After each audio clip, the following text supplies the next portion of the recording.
Assalamualaikum warahmatullahi wabarakatuh. Nama saya Muhammad Isyam Agus Irfansyah dari kelas FPJKR dengan NIM 2211000510256. Pada kali ini saya akan menjelaskan perkembangan olahraga di Indonesia pada zaman penjajahan dan pada zaman kemerdekaan. Mari kita simak video berikut ini. Perkembangan olahraga di Indonesia pada zaman penjajahan. Saat Indonesia masih dalam sebuah sistem kerajaan dan dipimpin oleh raja-raja sudah mengenal olahraga. Hanya saja bentuk dan tujuan dari olahraga pada saat itu berbeda dengan bentuk dan juga tujuan pada saat ini. Kebanyakan jenis olahraga yang dilakukan pada saat masa kerajaan adalah dengan menggunakan ketangkasan seperti misalnya berburu, memanah, dan bela diri. Prasarana yang digunakan pun juga masih ala kadarnya. Ada juga yang menyebutkan pada saat itu anak laki-laki diwajibkan untuk bisa memanah dan bahkan harus mahir memanah. Memanah saat itu adalah lambang keperkasaan para pria.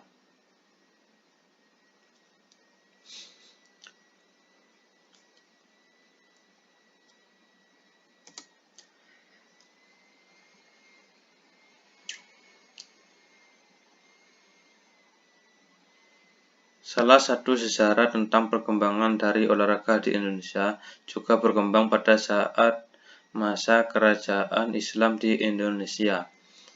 Islam sendiri masuk ke Indonesia karena adanya pedagang dari Gujarat yang mulanya masuk ke Indonesia, sehingga pada masa ini ada berbagai jenis olahraga yang dikenal masyarakat, diantaranya sebagai berikut: menunggang kuda, memainkan senjata, kekebalan tubuh, perang, dan pencak silat.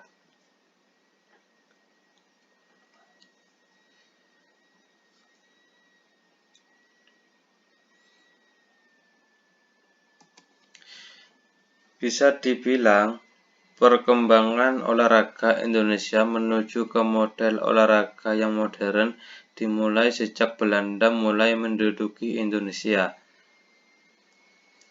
Awalnya memang Belanda datang hanya untuk berdagang. Namun kemudian hal tersebut berubah dan mulai mempengaruhi tentang perkembangan masyarakat Indonesia pada zaman tersebut.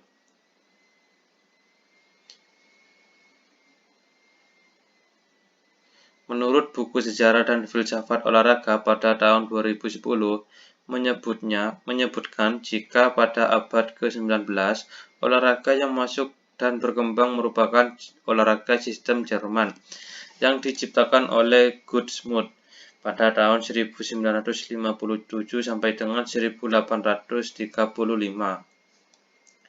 Olahraga jenis ini kemudian tidak hanya berkembang di kalangan militer Belanda, melainkan juga mulai berkembang di sekolah dan juga masyarakat.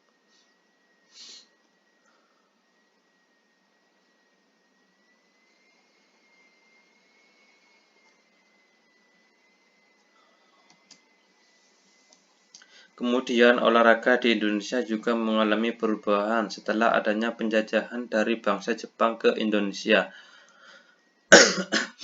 Olahraga Jepang pun mulai dikenal dan mulai merambah ke Indonesia.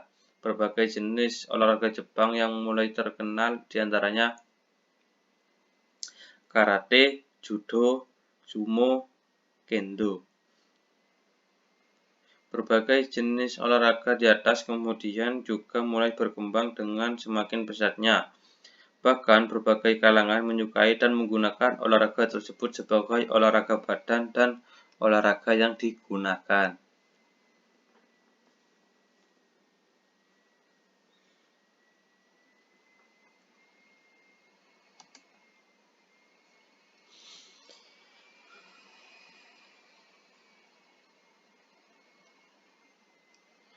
Hal ini juga semakin menjadi lebih baik lagi ketika Jepang kemudian memberikan pelatihan khusus kepada sekolah-sekolah yang ada di Indonesia akan berbagai jenis olahraga tersebut. Berbagai jenis olahraga yang juga dikembangkan di sekolah-sekolah Jepang diantaranya seperti Senam pagi atau disebut dengan Taiso, baris berbaris disebut dengan Kyoreng, lari, cara bertempur atau Kendo yang merupakan cara bela diri khas Jepang, kemudian menggunakan bayonet atau senapan dengan ujung belati atau pisau.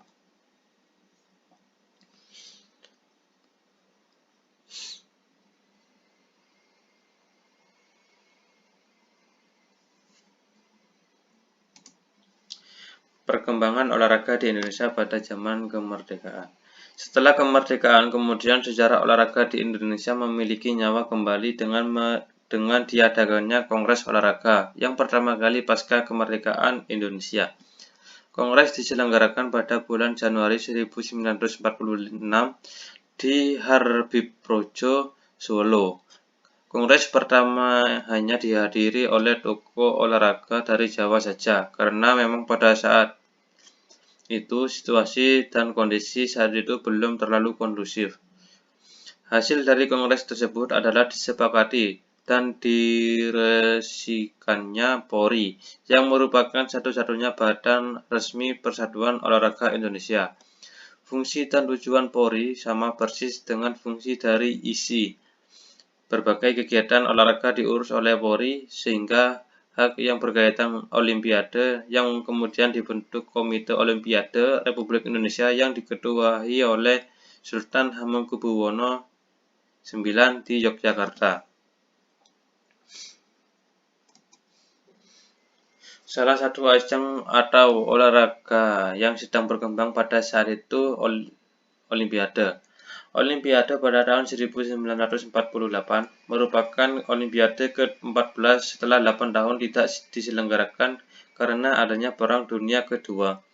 Untuk bisa mengikuti Olimpiade ini, Indonesia harus bisa meyakinkan negara lain jika Indonesia sudah dalam keadaan kondisi yang merdeka.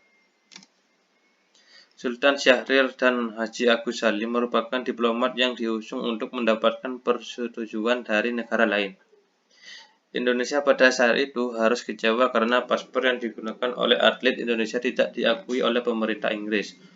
Mereka hanya akan diakui jika menggunakan paspor Belanda saja. Namun, hal ini ditolak oleh Indonesia karena pada saat itu yang diinginkan adalah ingin mengibarkan bendera Indonesia. Sehingga Olimpiade di London pun batal diikuti oleh Indonesia. Karena adanya peristiwa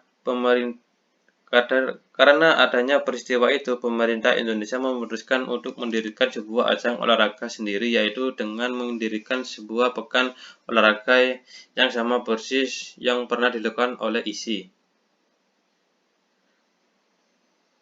Tempat yang digunakan adalah Begawan Solo, karena saat itu sarana dari Stadion Sriwedari cukup mumpuni untuk digunakan sebagai tempat untuk digelarnya pekan olahraga, sehingga diputuskan untuk melakukan pekan olahraga nasional yang pertama kali atau PON 1 pada tanggal 8 sampai dengan 12 September 1948 yang diselenggarakan di Solo.